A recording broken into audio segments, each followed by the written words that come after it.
ये उन बेसिक सवालों में से एक है जो हमें बचपन से ही रटाए जाते हैं।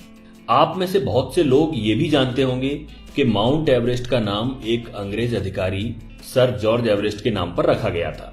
लेकिन जो आप में से बहुत से लोग नहीं जानते होंगे वो ये है कि जिन सर जॉर्ज एवरेस्ट के नाम पर माउंट एवरेस्ट का नाम रखा गया, उन्होंने न तो कभी माउंट एवरेस्ट की ऊंचाई मापी और न ही वे कभी अपने जीवन में माउंट एवरेस्ट के आसपास भी फटके। जी हां, बल्कि आपको और भी सुखद आश्चर्य होगा जब आप ये जानेंगे कि एवरेस्ट की ऊंचाई नापने वाला शख्स कोई ब्रिटिश नहीं बल्कि एक भारतीय गणितज्ञ था और इस भारतीय का नाम था राधानाथ सिकदर। क्या आपने ये नाम पहले कभी सुना है? शायद नहीं। हम में से बहुतों ने नहीं सुना होगा, क्योंकि हम जो इतिहास पढ़ते हैं वो ज्यादातर वही है जो अंग्रेज या विदेशी इतिहासकार हमारे लिए छोड़ गए हैं। राधानाथ सिकदर भारत की उन अनेकों अल्पज्ञात महान विभूतियों में से एक है जिन्हें इतिहास में वह स्थान नहीं मिला जो मिलना चाहिए था। जहां तक जॉर्ज एवरेस्ट के माउंट एवरेस्ट से संबंध का प्रश्न है तो यह कहना गलत नहीं होगा कि उनके जीवन की सबसे बड़ी उपलब्धि यही थी कि उन्होंने राधानाथ सिकदर को खोज निकाला था। दरअसल 19वीं सदी की शुरुआत में अंग्रेजों ने भारत का मानचित्र तैयार करने के उद्देश्य से पूरे देश का एक त्रिकोणमितीय सर्वेक्षण का प्रोजेक्ट आरंभ किया था। इसी प्रोजेक्ट के तहत सन 1830 में सर जॉर्ज एवरेस्ट नाम का एक अंग्रेज अधिकारी सर्वेयर जनरल ऑफ इंडिया बनकर भारत आया। भारत आने के बाद जॉर्ज एवरेस्ट ने एक ऐसे व्यक्ति की खोज शुरू की जो स्फेरिकल ट्रिग्नोमेट्री में विशेषज्ञ हो। तब उनके एक शिक्षक मित्र ने उन्हें कोलकाता के एक युवा छात्र राधानाथ सिकदर का नाम सुझाया, जिसने अपनी गणितीय प्रतिभा से अपने शिक्षकों को कायल कर रखा था। फिर क्या था, सर जॉर्ज एवरेस्ट ने राधानाथ सिकदर को अपने विभाग में कंप्यूटर के पद पर नौकरी पर रख लिया। उस समय आज की तरह कंप्यूटिंग का काम कंप्यूटर मशीनों से नहीं बल्कि इंसान कंप्यूटरों से कराया जाता था, जो कागजों पर प्राप्त डेटा को कंप्यूट करते थे।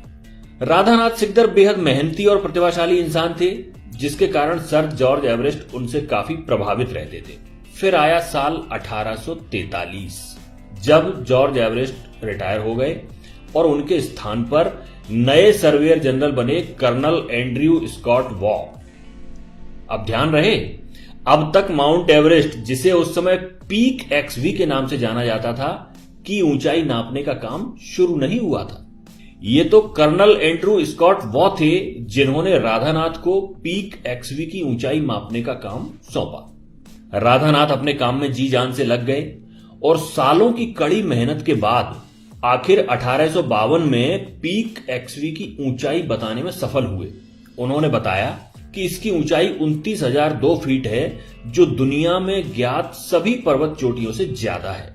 लेकिन इसके बाद भी इसकी तत्काल घोषणा नहीं की गई, क्योंकि राधानाथ अपनी हर गणना से हर तरह से संतुष्ट होना चाहते थे।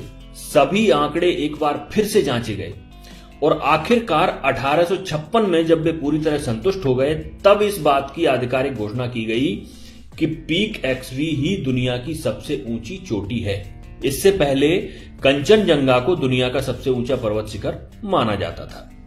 खैर, अब बारी आई पीक एक्सवी का नाम रखने की। अगर भारत उस समय आजाद होता तो बहुत संभव था कि उसका नाम माउंट सिकदर या माउंट राधानाथ रखा गया होता, लेकिन उस समय तो हुकूमत अंग्रेजों की थी।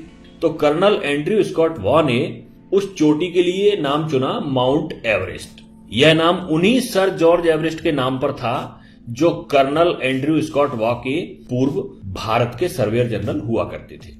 तो इस तरह एक प्रतिभाशाली और परिश्रमी भारतीय गणितज्ञ, जिसकी शोहरत पूरी दुनिया में होनी चाहिए थी, जो अपने काम के प्रति इतना समर्पित था कि उसने आजीवन विवाह नहीं किया, उसके योगदान को बड़ी आसानी से भुला दिया गया। लेकिन उस समय तो जो हुआ सो हुआ, शासन अंग्रेजों का था और हम ज्यादा कुछ कर नहीं सकते थे। परंतु दुख की बात तो यह है कि आज इतने सालों के बाद भी, जब भारत आजाद हो चुका है, हम में से ज्यादातर भारतीय अपने ही देश के इस महान गणितज्ञ का नाम तक नहीं जानते हैं। क्या आपको नहीं लगता कि हमें अपने बच्चों को इतिहास के इन भूले बिसरे नायकों के बारे में बताना चाहिए? क्या यह अच्छा नहीं होगा कि हम जब भी किसी बच्चे को माउंट एवरेस्ट के बारे में बताएं तो उसे साथ ही साथ राधानाथ सिकदर के बारे में भी बताएं? अपने विचार कमेंट में जरूर बताइएगा। जल्दी हाजिर होते हैं आपके समक्ष एक नई जानकारी लेकर।